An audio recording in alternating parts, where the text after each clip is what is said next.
Bonjour tout le monde et bienvenue dans Configurer IPsec VPN. Alors là, on va partir sur la configuration d'IPsec VPN sur les deux prochaines vidéos. Pour cette vidéo-là, on va voir le plan. Tout d'abord, c'est le Dialab VPN. C'est quoi exactement? Et après, on va partir sur le lab. Alors, du coup, pour les prochaines vidéos, on va faire du Dialab VPN. C'est quoi exactement? C'est l'initiateur, soit un utilisateur en machine, qui a une machine avec un client qui est installé, le client lourd de FortiGate, ou sinon un FortiGate carrément, et qui va faire l'initiation du VPN. Enfin, c'est lui qui va initier le tunnel pour qu'il soit créé.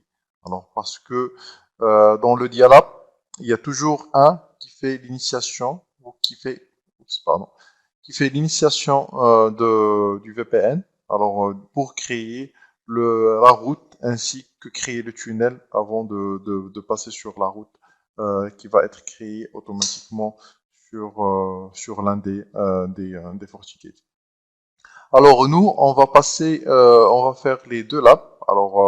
Le client to site et le site to site, mais en utilisant le Dialab VPN. Alors du coup, pour le premier exercice, on va créer bien sûr un tunnel entre deux FortiGates, mais le premier FortiGate, c'est lui qui va initier la connectique ou le tunnel VPN pour qu'il soit apte. On va passer directement sur le lab. Comme ça, on va concrétiser et configurer le tunnel VPN. Je vous dis à tout de suite sur le lab. Bon voilà, je me suis connecté sur mon ECXI. Je vais partir sur mon FortiGate à Londres. Du coup, on va créer un tunnel Dialab IPsec.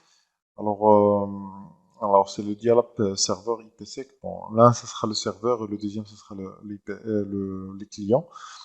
Alors, du coup, sur FortiGate qui est à Londres, on va créer le Dialab serveur qui est à Paris. On va créer celui Dialab client. Alors, vaut mieux au début, si on commence à faire les configurations sur le VPN, que vous aviez le plan ou l'architecture qu'on a tous en vue ensemble devant vous, l'imprimer et le mettre devant vous, comme ça vous avez une idée de quoi je suis en train de configurer. Alors, euh, alors on va commencer par cette configuration, on va partir sur VPN IPsec Tunnel et on va créer un Create New et on va le nommer To Remote. Alors, je vais mettre sur Custom, je vais mettre Next. Alors ici, je vais mettre Remote Gateway en Dialab User. Alors, Remote Gateway en Dialab User. Et je vais utiliser l'interface avec laquelle je vais le one, mon one. Alors, ce sera pour 2. Et ici, je vais descendre et je vais mettre Fortinet. Bon, je laisse tout par défaut en haut et je vais mettre Fortinet. Je dois m'assurer qu'il est bien écrit Fortinet, voilà. Et le mode, ça sera le mode agressif. Alors, dans le mode agressif, je vais choisir le specific peer ID et je vais mettre Fortinet. Aussi, comme ça, je me trompe pas de mot entre le peer ID et le mot de passe. Hein. Je vais mettre tout la même chose. Et je vais descendre en bas pour la phase 2 et mettre le réseau local et remote que je veux accéder. Alors ce sera le 192.168.1.0/24 et ici ça sera 172.20.0.00 voilà 24. Voilà, alors et après je valide. Alors quand je crée ça, je valide. Et ici je vais créer les règles de firewall. Deux règles de firewall en in and out. Alors create new. Je vais créer celui de remote out d'abord. Remote out. Et ça sera depuis mon interface du AD. Vous pouvez ajouter bien sûr les clients et d'autres, mais moi c'est pour ne pas basculer beaucoup entre les machines. Alors to remote qu'on vient de créer. Alors la source, ça sera notre réseau local. Alors voilà AD et la destination, ça sera voilà to remote subnet. Ça, c'est, il a créé ça automatiquement. Alors, all, et je désactive le NAT. Voilà, et je valide. Alors, je vais créer la même chose en sens inverse. Ce sera remote in. Remote in. Voilà. Et ça sera depuis mon remote vers mon interface 1. La source, ça sera 112.20. Et destination, ça sera 192.168.1.0. Le service, ça sera toujours en all. Et je désactive le net. Voilà, et je valide. Maintenant, on a créé le VPN. On a créé les règles de firewall. Et maintenant, on va basculer vers l'autre route qui est à Paris pour faire la configuration. Alors, voilà, je ferme ça et je bascule. Voilà. Je vais me loguer. Et je vais faire la même chose. Alors, je vais partir sur VPN, IPsec tunnel, et create new.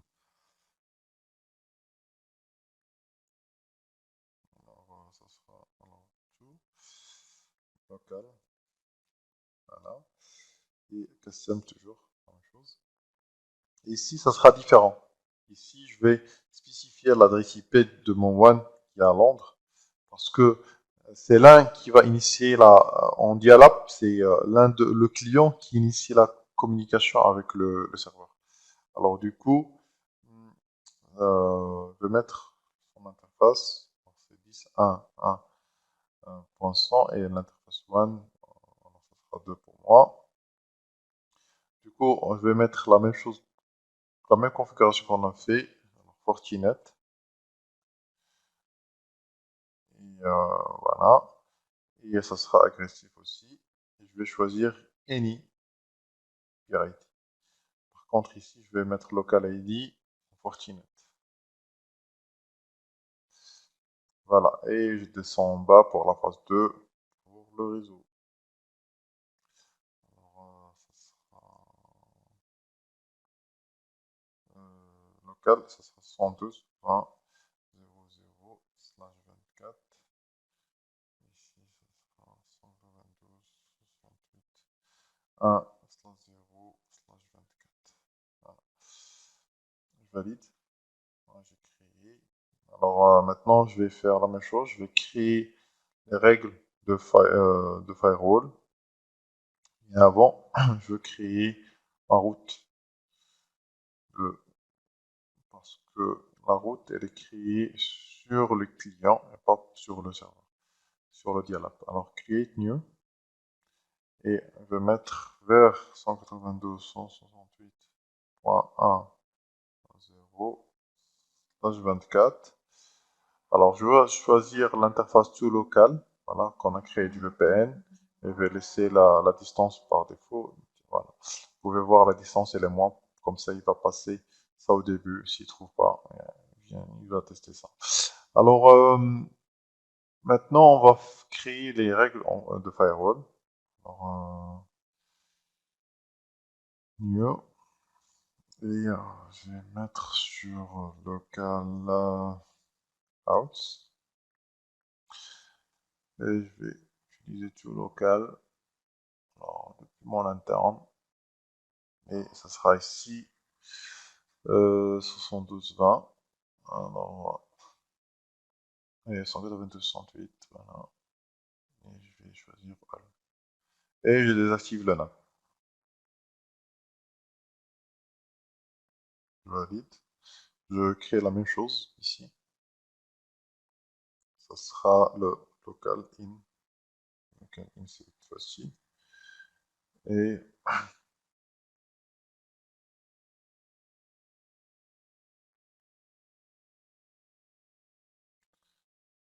voiture locale. Voilà. Et alors 112 vers le 192-68. Voilà. Et je désactive. Voilà. Alors je vérifie ce que j'écris. Alors ici, vous pouvez voir, c'est la même chose, doit vérifier. Hein.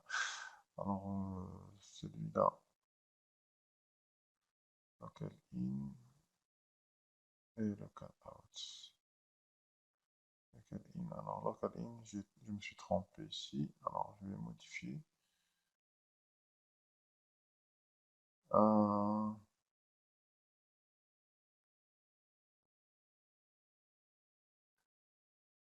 C'est ici que je me suis trompé, pardon. Alors je dois mettre 192, et ici c'est... Voilà. C'est toujours mieux de vérifier les règles. Bien sûr, c'est ce que je fais tout le temps, même si je le crée. Je vérifie, je compare. C'est surtout ce que je compare, c'est est-ce que c'est la même chose ou pas. Vous avez vu qui était copié-collé, du coup, c'était pas le bon. Alors, je vais descendre en bas et je vais faire monter le tunnel. Alors, je sélectionne et je clique. Voilà, il est en app maintenant. Alors, je vais faire le ping là-dessus et ça ping vers le 192.168.100. Et aussi, je peux pinguer 199. Voilà. Et je peux même y accéder depuis ici. Si je vais autoriser ça, ouais. Alors, j'ai autorisé pour qu'il se connecte depuis le One. Voilà. Alors, on peut se connecter et voir la configuration de l'autre sur la même chose sur le moniteur. Alors, ici, moniteur, PSEC moniteur. Et vous pouvez voir que, regardez ici, le peer ID au Fortinet. Parce que ça, c'est le serveur. Du coup, il vous affiche quel peer ID ici est connecté sur le serveur. Parce que on peut avoir créé le même, mais avec différents peer ID comme ça, on connaît lequel qui est connecté. On peut mettre celui de Paris. Moi, j'ai mis Fortinet pour ne pas se tromper. Mais vous, si vous avez bien sûr plusieurs sites qui sont distants, vous faites du dial-up, alors vous pouvez créer le peer ID comme ça, il affiche quel site distant il s'est connecté sur le serveur. Voilà. Alors, vous avez pu voir que avec le dial-up, on a fait des étapes et euh, on doit créer la règle de firewall ainsi que le routage au niveau du client. Alors ici, le routage, c'est pas moi qui l'a créé. Alors vous allez voir, on aura static route. Voilà, alors c'est pas moi qui a créé le routage sur le site client. Mais par contre, sur le site client, alors bon, on a ajouté le routage par défaut, bien sûr. Vous pouvez voir quand il est up, il devient automatiquement vert. Voilà, c'était par rapport au IPsec Dialab. Alors ça c'est une autre configuration d'IPsec. On verra bien sûr sur un autre chapitre d'autres configurations d'IPsec. Bien sûr d'autres configurations qu'on va voir tous ensemble sur d'autres chapitres qui sera dédié aussi sur l'IPsec. D'ici là, merci d'avoir suivi cette vidéo et je vous dis à très bientôt pour une prochaine vidéo. Merci.